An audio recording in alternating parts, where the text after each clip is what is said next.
இன்னைக்கு நம்ம வந்து ஆம்பூர் சிக்கன் பிரியாணி செய்ய போகிறோம். அதுக்கு வந்து அரிசி வந்து வெந்நீரில் போட்டு கொதிக்க விட்டுருக்கோம். நம்ம அதுக்கு என்னென்ன போட்டிருக்கோம்னா எண்ணெய் ஊற்றிருக்கோம். இதெல்லாம் ஊற்றினா ரைஸ் வந்து உடையாமல் நல்லா அப்படியே இருக்கும், மிக்ஸ் ஆகாதுன்னு சொல்லுவாங்க. ஓகேவா? ஆம்பூர் பிரியாணி செய்ய போகிறோம். அதுக்கு வந்து ஆல்ரெடி நம்ம சோறை வேக வச்சு எடுத்தாச்சு. இப்போ வந்து நம்ம ஒரு சட்டியில் வந்து நல்லெண்ணெய் வந்து ஊற்றுறோம்.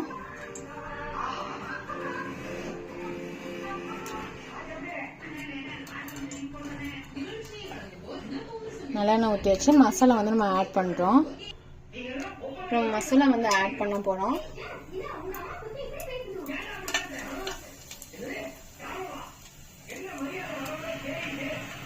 பெருங்காயம் வந்து நம்ம ஏலக்காய் எல்லாம் போட்டிருக்கோம். ஏலக்காய் வந்து உப்பி வரணும், மற்ற எல்லா மசாலாவும் கொஞ்சம் வதங்கணும். நான் வந்து வதங்கினதுக்கப்புறம் தான் நம்ம வெங்காயம் தக்காளி எல்லாம் நம்ம ஆட் பண்ண போகிறோம். அதுக்கு நம்ம என்னெல்லாம் வெட்டி வச்சுருக்கோம் நாங்கள் பார்க்கலாம். சின்ன வெங்காயம் வந்து எடுத்துருக்கோம், பெரிய வெங்காயம் 3 பச்சை மிளகாய், 2 தக்காளி வந்து நம்ம எடுத்துருக்கோம். இப்போ வந்து நம்ம வெங்காயம் ஆட் பண்ணலாம். வெங்காயம் வந்து நம்ம ஆட் பண்ணிக்கிறோம்.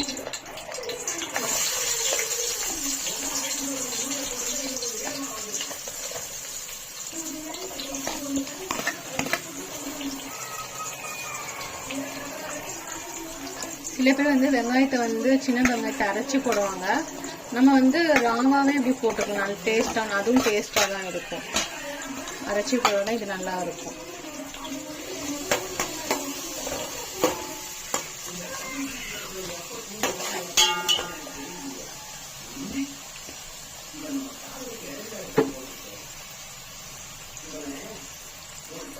வெங்காயம் வதங்கிறதுக்காக தேவைக்கு உப்பு ஆட் பண்ணிக்கிறோம். இப்போ நம்ம வந்து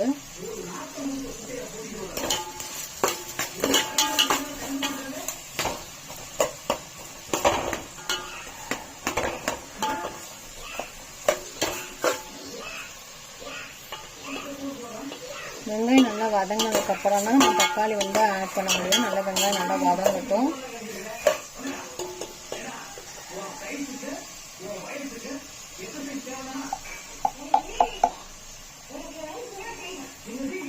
வெங்காயம் நல்லா வதங்கிடுச்சு. இப்போ நம்ம வந்து புதினா கொத்தமல்லி வந்து வெட்டி வச்சுருக்கோம், அதை ஆட் பண்ணுறோம்.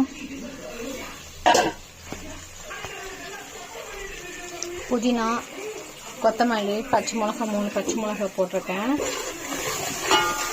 நல்லா வதக்கி வச்சுருக்கோம், பச்சை வாசனை போகிற வரைக்கும்.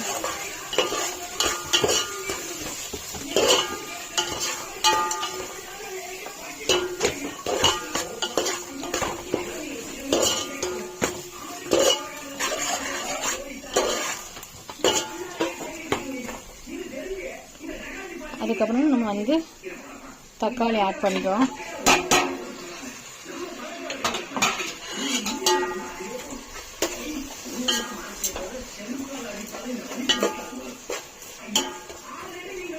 ஏன்னா தக்காளி எது கம்மியாக போட்டிருக்கோன்னா நம்ம வந்து புளி லெமன் எல்லாமே ஊற்றுறதுனால வந்து புளிப்பு அதிகமாக இருக்கக்கூடாதுல்ல, அதனால் வந்து நம்ம தக்காளி கம்மியாக தான் போட்டிருக்கோம்.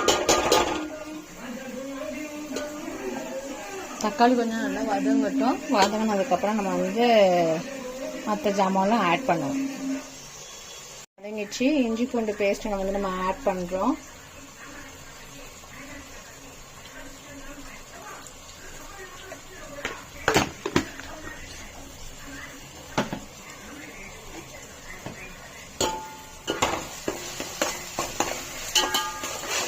நல்லா வதக்கிக்கணும், பச்சை வாசனை போகிற வரைக்கும்.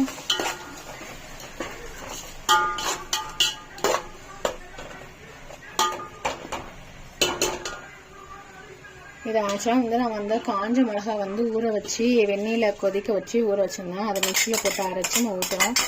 ஆம்பூர் பிரியாணி வந்து தான் நான் செய்வேன், என்னோட மாடல் நான் செய்கிறேங்க.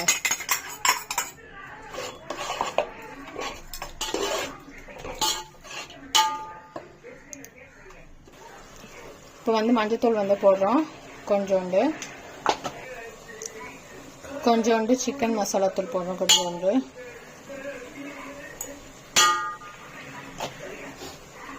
கொஞ்சோண்டு மிளகாத்தூள் வந்து ஆட் பண்ணிக்கிறோம். ஆக்சுவலாக வந்து நான் எடுத்த மிளகா வந்து காஷ்மீரி மிளகா, அதனால தான் நான் ஆட் பண்ணிக்கிறேன். இதே காஞ்ச மிளகா வந்து அதிகமாக ஆட் பண்ணுறீங்கன்னா இதெல்லாம் வேண்டாம் உங்களுக்கு வந்து. நீங்கள் கொஞ்சம் மஞ்சத்தூள் மட்டும் போட்டுட்டு வதக்கிக்கலாம். இது கொஞ்ச நேரம் நல்லா கொஞ்சம் இதாக ஆகட்டும். எண்ணெய் பிரிஞ்சு வந்ததும் நம்ம வந்து தயிரை ஆட் பண்ணுறோம்.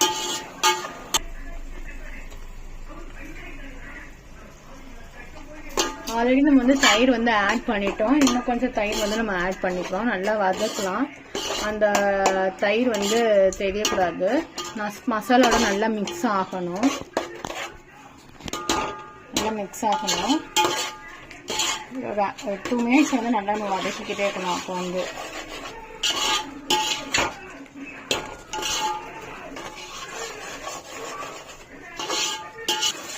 மசாலா போட்ட தயிர் எல்லாம் நல்லா வதங்கிடுச்சு.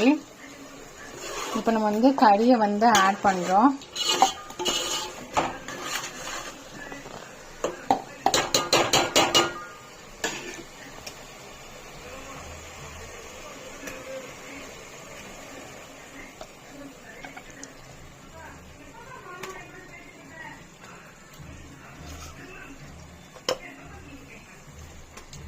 கறி நம்ம போட்டாச்சு. கறி கொஞ்ச நேரம் வேகட்டும்.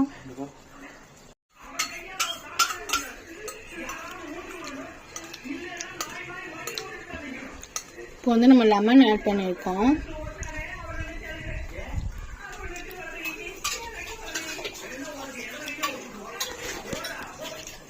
வதக்கிட்டு மிக்ஸ் பண்ணி விடுறோம். ஏன்னா கறி நல்லா வேணும். நம்ம சோறு வந்து வேக வச்சாச்சு.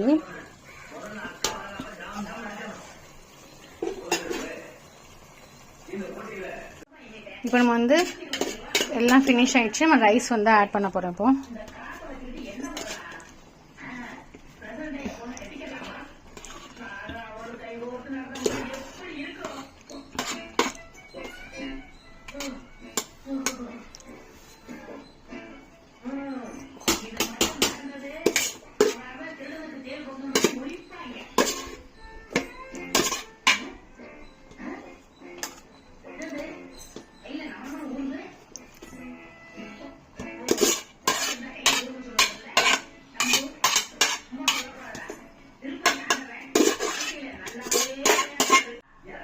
நம்ம வந்து கலருக்காக வந்து நம்ம கேசரி பொடி இருக்குல்ல, அது தண்ணியில் மிக்ஸ் பண்ணி ஊற்றிருக்கோம்.